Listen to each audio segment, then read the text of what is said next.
back working on the broken unicorn. Can you see me? When last we were working on this, I got the intake off, I got all the plastic off of the back, I got this little, whatever you want to call it, radiator cover, got that off, pretty easy stuff.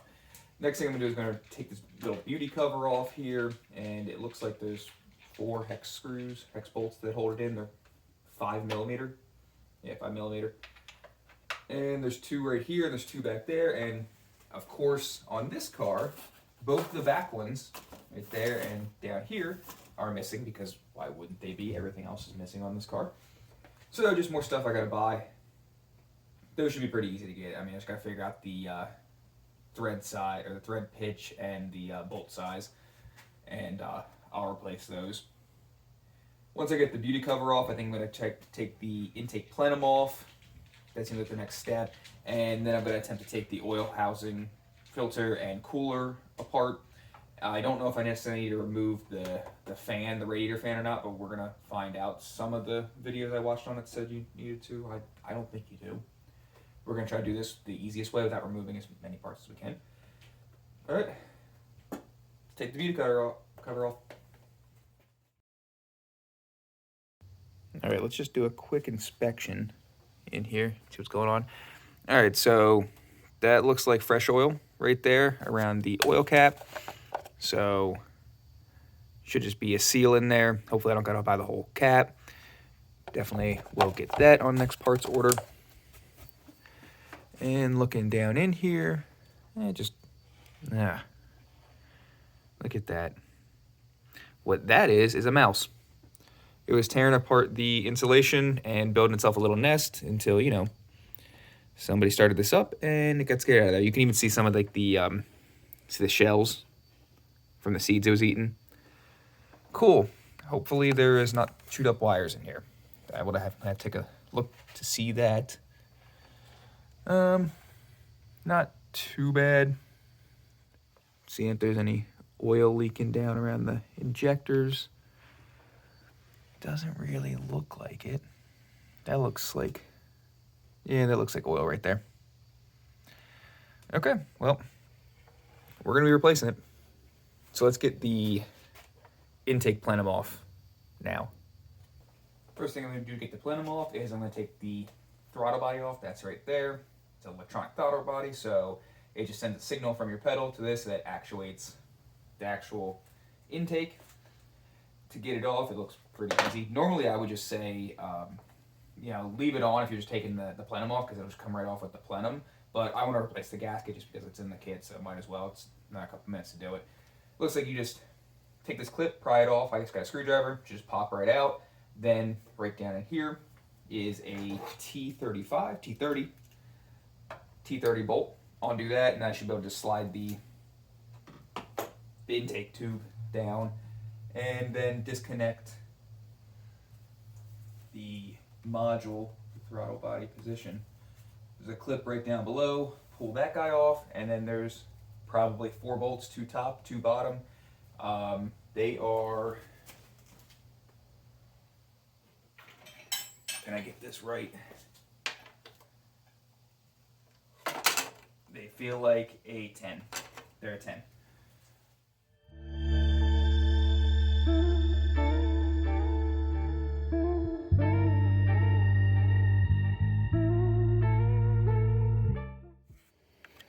All right, so wasn't quite that easy. I had to take this bracket out. Actually, it goes like that, and it attaches right there to the intake, and it was kind of getting in the way, so I just got down. It's 1 bolt that holds it in down below, like right behind the alternator, right there.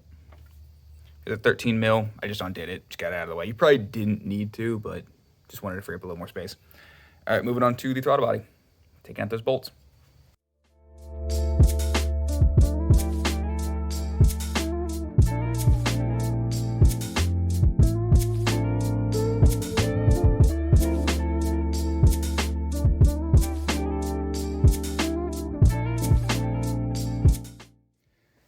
So I was a little wrong here, which is pretty typical.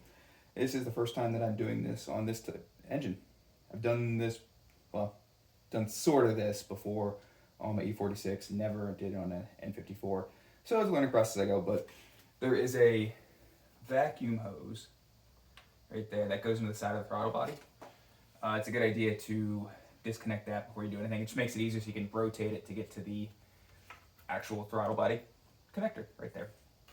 Also, there's a vac line that runs through the diverter valves. It's over there. That goes into the intake. I just removed that to get more clearance. But now is a good time to stop and bag everything up, label everything I need to, just, before I get any further. Also looking at the throttle body, it looks dirty, and that throttle body gasket's probably still good. It's fine. I'll replace it anyway. Came with the kit, like I said. Cool, let's bag everything up.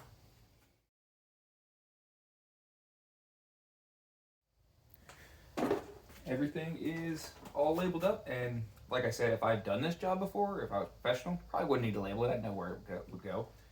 Probably figure it out, but might as well make it easier on myself later down the road. Only takes another couple minutes to do it. Alright, so I'm going to take the intake runners off. These are actually really short runners, which I guess makes sense in a turbocharged application.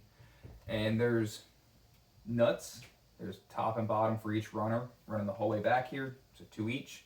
And there's probably going to take this sensor off. There's 2 bolts right there. I'm going to get the sizes here in a second. That's probably your intake temperature sensor, if I were to guess. And there's most likely some other vacuum line running off of this thing. We'll figure it out after we get the nuts off. So those nuts, here's an 11. Yep, that's an 11. And those are Torx, and they're not very big. I'm going to go with a T20.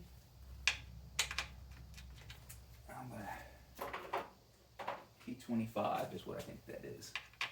Yep, T25.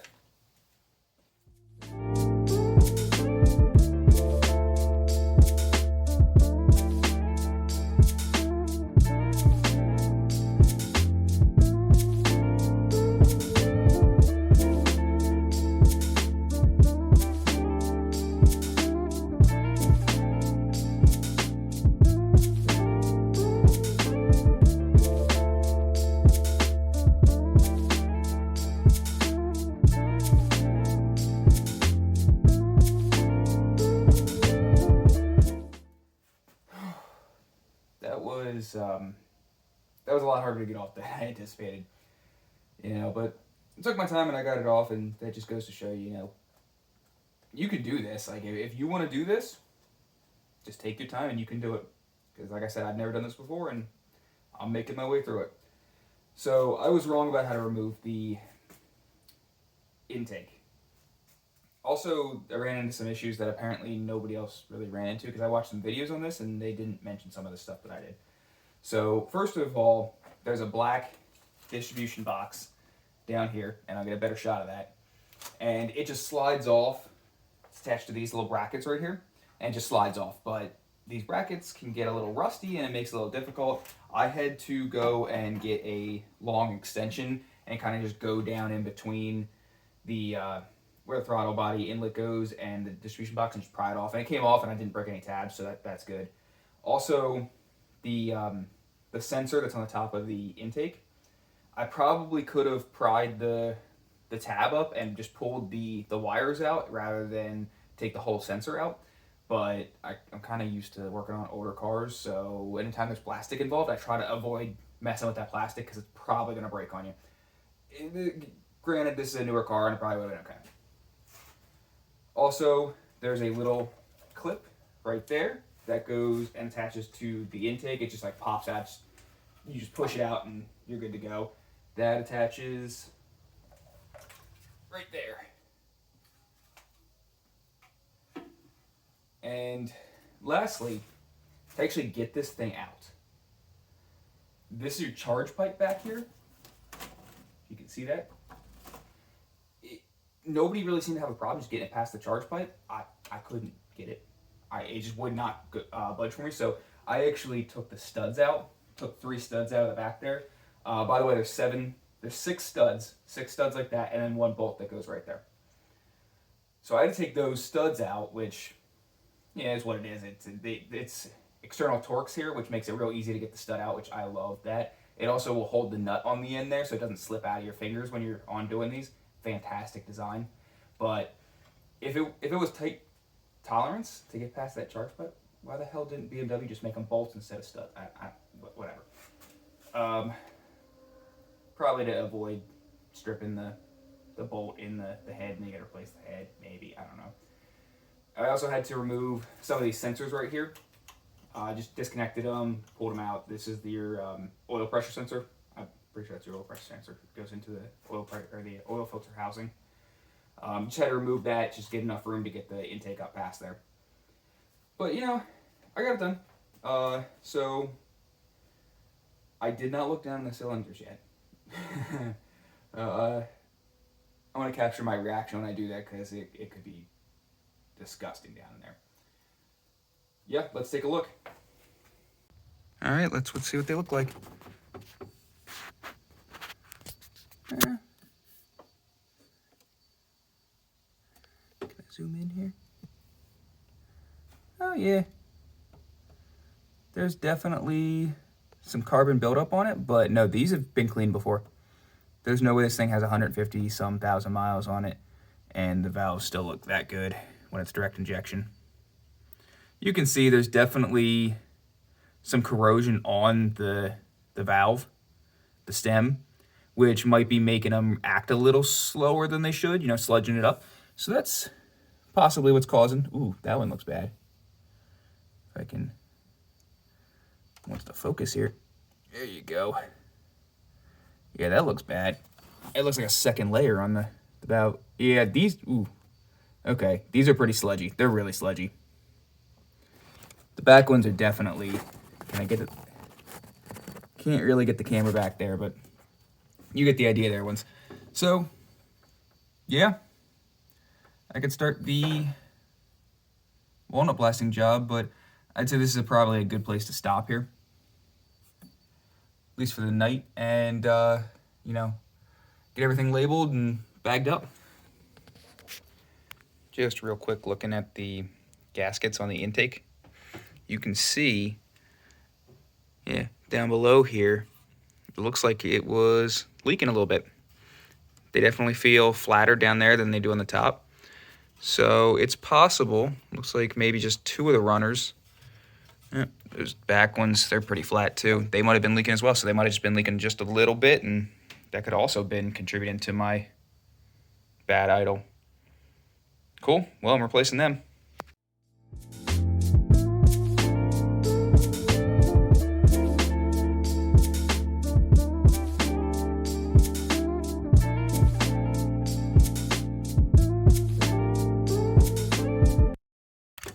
Okay, I'm losing it.